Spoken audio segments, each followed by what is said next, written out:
Благодарам. Почитувам председателе, почитувани колеги, благодарам за зборот. Процедурата е гаранција за демократијата, но овде одамна нема процедура.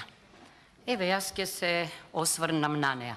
Ние правниците велиме, а има овде многу правници, игнорантија квикве ноцет или квикве нокет на класичен. Незнаењето секому му штети. За жал во ова собрание се создава еден друг преседан. Игнорантија немо ноцет. Никому не му штети и се повторуваат сите работи. Најпрво, повторно добив закон кој што е неуставно, незаконски и неделовнички пишан двојазично. Неуставно, незаконски и неделовнички. Тоа е прво. Второ, се повикавме на европското право и на европското знаме и еве сега јас ќе прочитам што пишува во членот 135 став 4. Кога предлогот на законот содржи одредби со кои се врши усогласување со правото на ЕУ, во воведот се наведуваат податоци за изворниот акт на Европската Унија со полн назив, број и датум. Со предлогот на законот се поднесува и изјава за усогласеност, подпис на надлежниот министер и јасно наведување на правниот акт на Европската Унија со кој е извршено усогласувањето. Ајде, отворете го законот да видите. Точно е дека во законот се повикувате, и тоа е добро, на конвенции. И сега се вели дека, значи, Конвенцијата за лица без државјанство од 54 година, Конвенцијата за намалување на стапката на лица, пазете, намалување на стапка на лица, преводов прво, на Конвенција за намалување на стапката на лица без државјанство од 61, Европската конвенција за националност од 97, Конвенцијата на Советот на Европа за одбегнување на бездржавјанство, и тоа преведете го и така натамо. Епа, господа, ова нема врска со аки комунитер. Ова не е европско право.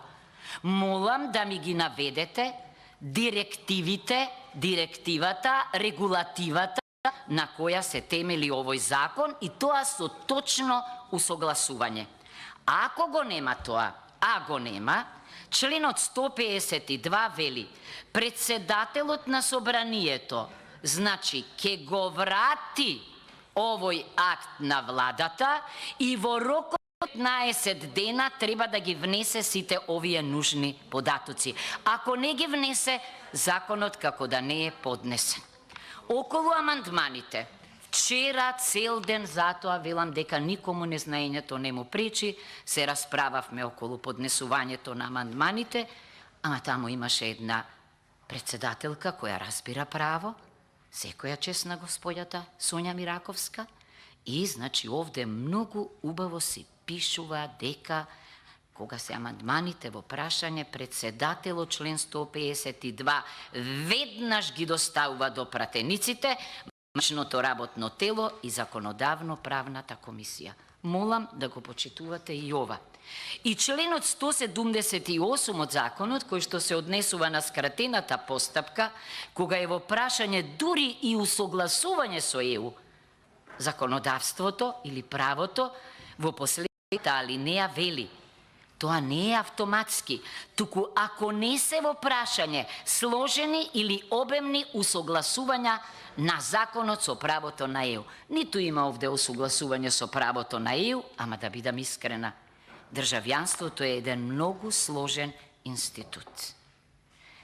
Да завршам.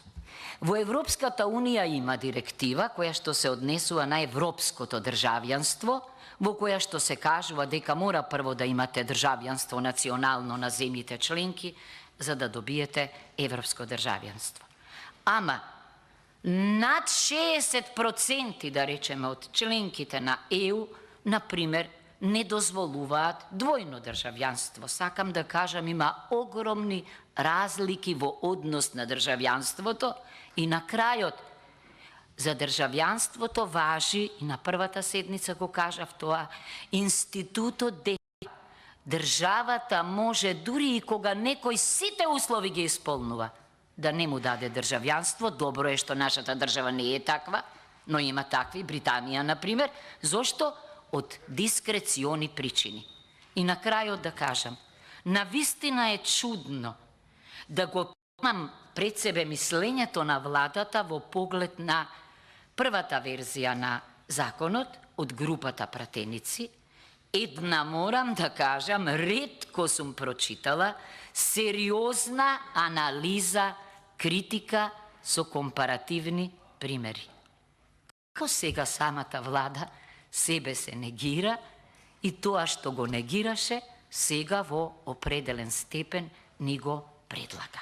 Навистина е тоа неодржливо. За сите нас, не бројот на донесените закони по скратена постапка, заради така наречено усогласување со ЕУ, туку европските норми во нашата регулатива треба да се важни. Зашто нема по бројот на закони што сме ги поминале преку трупа да добиеме почеток на преговори, туку по усогласеноста со ЕУ. Во овој закон нема усогласено со европската регулатива. Значи има конвенции, тие се важни, но тие не се дел од европското право. Тие се меѓународно право. Директиви и регулативи овде да наведете за да разговараме. А за грешката овде, со заменик министер за внатрешни и министер за финансии, денеска оставка би требало некој да поднесе. Знаете ли што значи од номотехнички аспект ваква грешка? Незнаење. Незнаење. Во државава владе е незнаење. Во сите институции, па и во ова, мораме барем со мали чекори да направиме измени во овој поглед. Вистински луѓе, ако дојдат на вистинско место, лесно ќе одат процедурите. Која и власт да е овде, ќе може, ако се почитува законот, да гласаме за решенијата. Зошто? Бидејќи ќе веруваме во правото, не во луѓето. Благодарам. Фалемдер зоња Силјановска. Ви благодарам, госпоđo Силјановска. Сигурно дека амандманите ќе бидат дистрибуирам.